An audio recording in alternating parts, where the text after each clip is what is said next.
Merhabalar, ben Zehra. Kanalıma hoş geldiniz. Bugün sizlere glutensiz ekşi mayalı ekmek yaptım. Glutensiz ekşi mayalı ekmeği de yaptıktan sonra benim için artık zirvede ekmek yapmayı bırakıyorum. Çünkü gerçekten inanılmaz oldu. Mis kokulu, o ekşi mayanın kokusu pişerken o fırından çıkan o kokuyu duymanız gerekiyordu. Sizler de yapın. Ekşi mayalı ekmeği gerçekten çok seveceksiniz. Ben çok sevdim.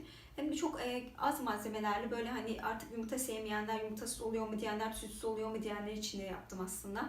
Çok güzel oldu. Sizler de deneyin. Glutensiz ekşi mayalı ekmeğin birazdan tarifine geçiyorum. Hep birlikte izleyelim. Ekşi mayalı ekmek yapımıma tabii ki ekşi mayamla öncelikle başlayacağım. Size mis kokulu ekşi mayamı göstermek istiyorum. Bir haftalık bir süreçte mayalandırdım.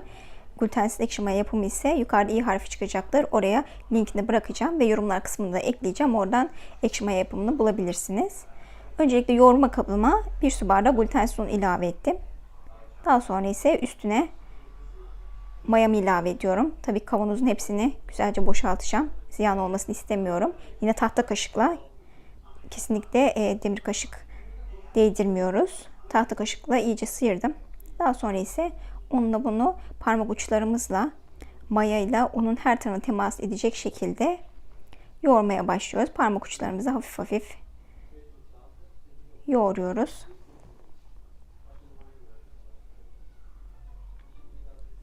Daha sonra ise 1 tatlı kaşığı tuzumu ilave ediyorum. Biliyorsunuz ekmeğimiz tuzsuz olmaz, yoksa tadı olmayacak. Tekrar yoğurmaya devam ediyorum. Bu sefer artık suyumu eklemeye geçiyorum. 1 su bardağı sadece su kullanacağım. 1 su bardağı suyu da yavaş yavaş ilave ediyorum. Suyumu ekledikçe yoğurarak, yine maya ile suyun ve unun buluşmasını sağlayarak, parmak uçlarımla ovalayarak, yoğurarak devam ediyorum.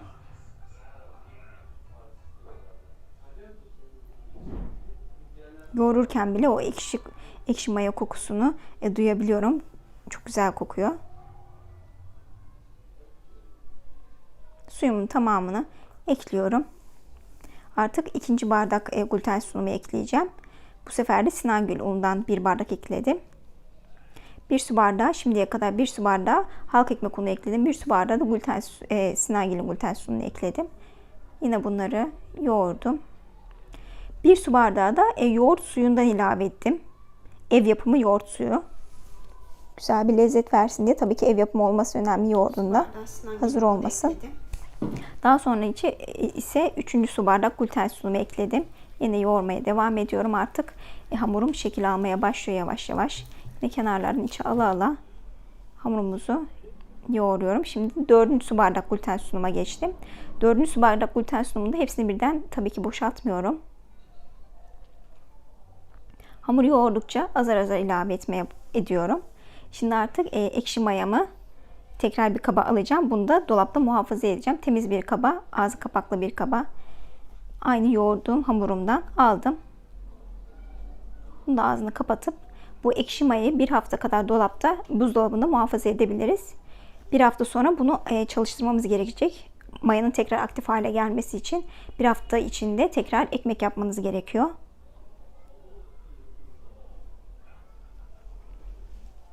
Dördüncü su bardak glutensiz unumu da yavaş yavaş ilave ederek hamurumu yoğurmaya devam ediyorum. Yumuşak bir hamur elde edeceğiz.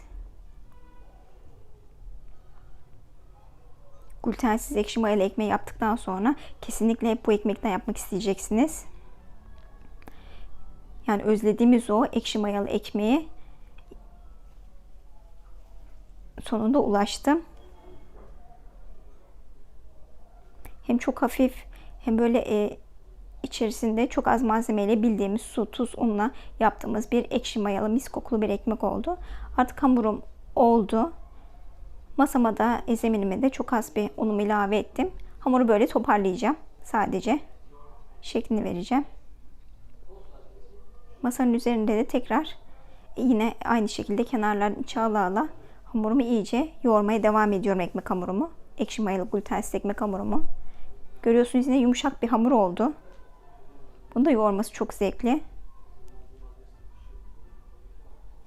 Avuç içimle yoğurmaya devam ediyorum. Ekmeğimizin güzel olması için uzun süre yoğuracağız. Size buraları atlamadan göstermek için uzun uzun videomu kesmeden gösteriyorum.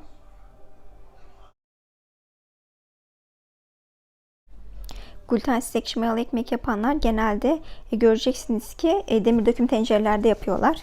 Demir döküm tencerenizin olmasına gerek yok. Aynı şekilde ekmek yapabilmeniz için bir borcamınızın olması da yeterli. Kapaklı bir borcam olması gerekli. Ben de öyle yaptım. Kapaklı bir borcamda, aynı borcamda hem mayalandırmasını yaptım, aynı şekilde pişirmesini de kapaklı bir borcamda yaptım. Aynı demir döküm tencereler gibi aynı sonucu aldım.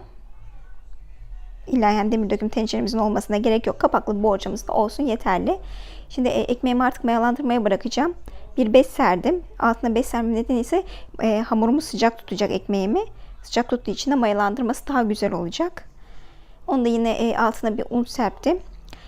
Glutensiz ekşi mayalı ekmek yaptığımız zaman ilk defa yapıyoruz. Bunun mayalanma süresi uzun olacak. 8 saat 10 saat bıkmadan usanmadan beklememiz gerekiyor. Ya da akşamdan yoğurun hamurunuzu, sabaha kadar mayalansın. Gerçekten sabah kalktığınızda o mayalandırmayı göreceksiniz. Benimki de 10 saatte mayalandı. Sabretmek gerekiyor. Şimdi artık koydum, hamurumun mayalanmasını bekliyorum. 10 saatin sonunda ekmeğim çok güzel mayalandı. Bakın kabarcıklarını da görebiliyoruz. Ve şimdi bunu önceden ısıttığımız 200 derece fırında 50 dakika pişireceğiz. Birazdan ekmeğimin pişmiş kısmını da göreceksiniz. Gerçekten harika bir ekmek oldu. İnşallah sizler de denersiniz. Ve denerseniz benimle paylaşmayı unutmayınız. Beni izlediğiniz için teşekkür ederim. Videomu beğendiyseniz beğeni tuşuna tıklamayı ve kanalıma abone olmayı unutmayınız. Şimdilik benden bu kadar. Bir sonraki videomda görüşmek üzere. Hoşça kalın.